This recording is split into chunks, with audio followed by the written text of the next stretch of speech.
Er is van alles mis bij een vlasverwerkingsbedrijf in Koewacht. De afzuiging in het bedrijf is één grote chaos. Er zijn lekkages van machines en waterleidingen. Ik voel me er voor mijn gezondheid niet veilig. En verder vandaag. Ruimere regels voor het vergassen van ganzen. En al 25 jaar City of Dance.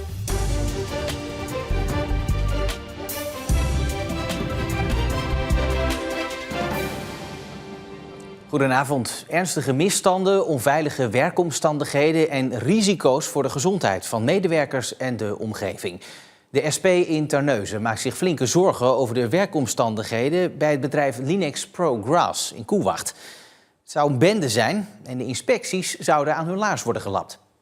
Onze eerste meldingen die binnenkwamen gingen over het verwijderen van een asbestdak, wat niet op een deugdelijke manier is gebeurd. Daarna zijn we verder gaan kijken wat er in die fabriek aan de hand is. En nou blijkt eigenlijk dat het hele productieproces zo'n beetje onveilig is voor de medewerkers. De Socialistische Partij in Terneuzen heeft een zogeheten zwartboek samengesteld over Linex Pro Grass. Dat is een bedrijf in Koewacht dat spaanplaten maakt van vlas. De politieke partij sprak met werknemers van het bedrijf en de verhalen zijn schokkend. Machines die niet gekeurd zijn, gereedschap wat niet gekeurd is, mensen die met hun vingers of hun voeten ergens tussen kunnen komen. Mensen die worden gevraagd om in een hete oven te werken zonder deugdelijke beveiliging. Omroep Zeeland sprak zelf ook met een aantal werknemers van Linex. Die wilden niet in beeld en ook hun eigen stemgeluid wilden ze niet uitgezonden hebben. Ze vertelden het volgende. Wat de meeste indruk op mij heeft gemaakt is het verwijderen van het asbestdak. Dat ging niet volgens de regels. Medewerkers waren onvoldoende beschermd. Zaagmachines zijn niet afgeschermd, waardoor vingers zijn afgesneden. Medewerkers krijgen geen opleidingen voor de machines waarmee ze werken. Stroomkasten zitten vol met stof en muizen, waardoor ontploffingsgevaar ontstaat. En er is maar één nooduitgang, levensgevaarlijk bij brand. De afzuiging in het bedrijf is één grote chaos. Er zijn lekkages van machines en waterleidingen. Ik voel me er voor mijn gezondheid niet veilig. Naar aanleiding van dit soort klachten werd de arbeidsinspectie ingeschakeld. Die kwam controleren, maar de SP betwijfelt of er ook maatregelen zijn genomen. Er is toen wel gezegd van oké, er zijn hier een aantal middelen niet goed. We gaan een afzetlintje spannen om te zorgen dat dat eventjes niet toegankelijk is. Maar we hebben begrepen dat binnen een kwartier dat de afzetlint alweer weg was. Zodra de inspectie vertrokken was, werd er gewoon weer doorgewerkt op de oude voet. En zo gewoon is dat niet, want het is gewoon echt niet veilig. Linex zelf wil niet voor de camera reageren, maar gaat wel in op schriftelijke vragen. En dat leidt uiteindelijk tot de volgende reactie. 10 jaar geleden hebben wij Linex overgenomen. De fabriek was verouderd, maar de machines waren en zijn nog steeds veilig. In 2019 hebben we een zwaar jaar gehad vanwege een brand. Daar zijn bijkomende maatregelen voor getroffen, waardoor de kans op een brand momenteel miniem is. Onlangs is er een asbestdak verwijderd. Alles is nadien gecontroleerd door de RUT en arbeidsinspectie en waar nodig bijgestuurd. Ik wens hierbij te benadrukken dat ons personeel tijdens heel dit proces nooit enig risico heeft gelopen. In samenspraak met de arbeidsinspectie en RUT worden er in de nabije toekomst nog verdere verbeteringen uitgevoerd. Nu komt u met dat zwartboek, de SP althans. Wat verwacht u daarvan? Ik verwacht wel wat opschudding. En daar hoop ik ook op. De SP heeft het zwartboek over Linex vandaag gestuurd aan alle gemeenteraadsleden van Terneuzen.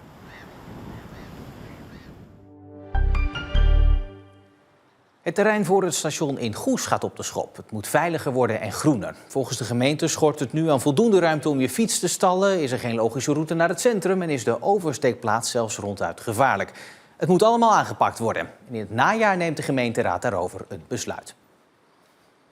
Er werd vanmiddag met een erehaag afscheid genomen van de oud-burgemeester van Middelburg, Koos Schouwenaar.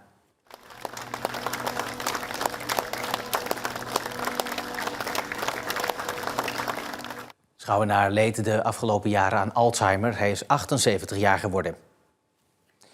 De ruimere regels voor boeren om ganzen te verjagen blijven. Dat bepaalde de rechter in een kort geding. De boeren zullen blij zijn met die uitspraak, want de ganzen zijn ze een doorn in het oog. Nu de boeren bezig zijn met het oogsten van hun tarwe, wordt duidelijk, ook dit jaar is het weer raak.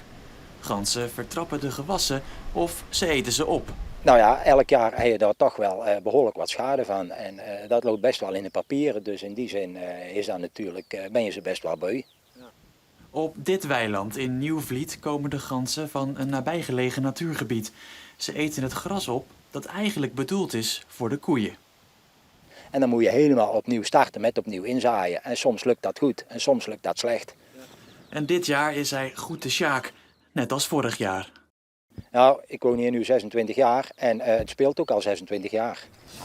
In 2024 keerde de provincie Zeeland 2,2 miljoen euro uit aan boeren met faunaschade. Een flinke toename. De grote boosdoener, de gans. Je hebt er best wel werk aan. En als dan de schade toch niet vermindert, dan is dat ook best wel frustrerend. Absoluut. Een groep burgers was tegen de verruiming van de jacht op ganzen, maar de rechter heeft bepaald dat akkerbouwers te veel last hebben van de dieren. De Zeeuwse vliegdagen gaan komend weekend niet door. Je zou het niet denken, maar het verwachte slechte weer gooit roet in het eten. Het vermoeden is dat veel deelnemende vliegtuigen niet kunnen komen of weer vertrekken vanwege lokale heftige regen- en onweersbuien.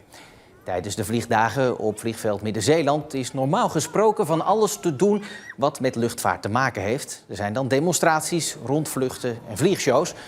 Vorig jaar waren de vliegdagen na een paar jaar van afwezigheid, onder meer vanwege het slechte weer, juist weer terug. Even terug naar vorig jaar. Toen zag de auto van Ricardo uit Vlissingen er zo uit. Hij kreeg er veel positieve, maar ook negatieve reacties op. Ik heb natuurlijk in december een bekeuring gehad, omdat ik hem versierd had met een kerstboom en kerstlampjes. Ricardo kreeg een boete van ruim €300 voor uitstekende delen aan zijn auto. Daar was hij het niet mee eens, daarom ging hij in beroep. Met succes. Ze hebben gewoon kortweg niet genoeg bewijs gehad dat ik het gedrag heb gedaan. Dat scheelt zeker toch wel even wat centjes in de portemonnee. Daar kunnen we weer wat extra biertjes van drinken op vakantie.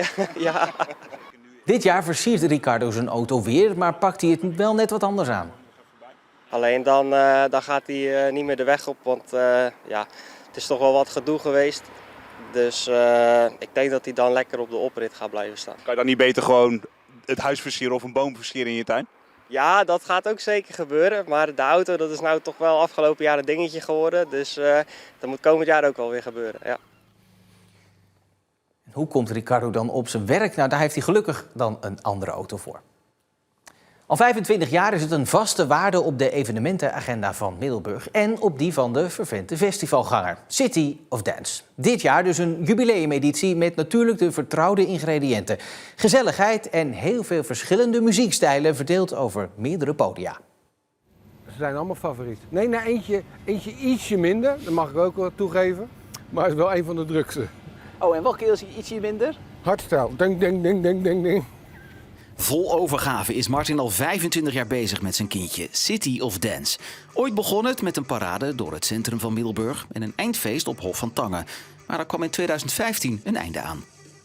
Maar op een gegeven moment, na 15 jaar, was ik 's nachts een podium aan het bouwen in een truck. En ik viel naar beneden toe van die truck. En ik lag helemaal stil zo. En ik denk, oké, het is heel erg leuk wat je allemaal doet, Martin, maar er zitten geen inkomsten tegenover. Heel veel kosten. Sorry dat ik zeg, ik ben ook ondernemer, er moeten ook centjes komen. En dat was, dus ik dacht, ik stop ermee, ik ga wat anders creëren. Je wilt het jezelf makkelijker maken eigenlijk. Inderdaad. Vandaar we ook groter hier zijn gegaan. Hier hebben we Food Area 1. Is eten belangrijk? Eten is heel belangrijk. Zeker als je de hele dag wil dansen, moet je wel een beetje energie hebben om natuurlijk weer door te gaan. Ja, en wat voor energievoedsel verkopen ze hier? Friet. Lopen we even door. 25 jaar City of Dance is voor Martin een aaneenschakeling van hoogtepunten. Maar vorig jaar was een absoluut dieptepunt. Door heel veel regen was het festivalterrein doorweekt en kon de vrijdag op het laatste moment niet doorgaan. En dan ben je verzekerd. En dan zijn er blijkbaar, net zoals ze altijd zeggen, kleine lettertjes onderaan het contract. De grond is niet verzekerd. Ai. Ai, ai, ai. Hoeveel heeft dat gekost? Nou, je kan er 3 leuke auto's van kopen. Maar dit jaar gaat de vrijdag door, want de zon schijnt. En dan is het ook nog eens een jubileumjaar. Maar veel extra's hoef je als bezoeker niet te verwachten. Ja, uitpakken. We pakken elk jaar al uit. Dus meer uitpakken dan kan je niet uitpakken. Nee. Als je een cadeautje openmaakt, is het al open. Hoe komt het dat jullie de enige zijn in Zeeland? Nou, je moet goed gek zijn en brede buidel hebben om de voor- en tegenslagen op te lossen. Ben je goed gek? Ja. Mijn handen zijn nog wel schoon, maar het moet om de 5 minuten wassen. Oké, wat hebben we hier? Hier kan je voor 1 dag trouwen. Op het festival. Dat is ook leuk, krijg je heel perkament mee. Ik heb een fortune teller hebben we hier zo. Dus elke dag, elke area gebeurt wel iets. En wat gaat die fortune teller tegen jou zeggen als je in het hokje aanschuift? Ik moet nog 20 jaar volhouden, Martin.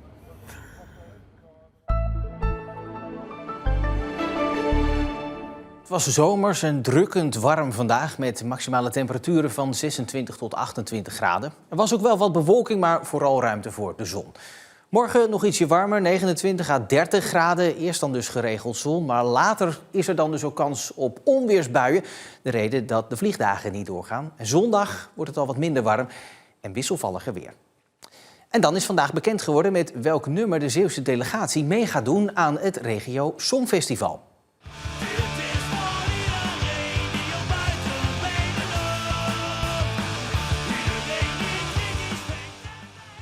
Meer natuurlijk te vinden op onze socials. En sowieso een goed idee om eens even te kijken op onze Instagram, Facebook of TikTok. Of allemaal. Leuke tip voor dit weekend. En een heel fijne avond nog.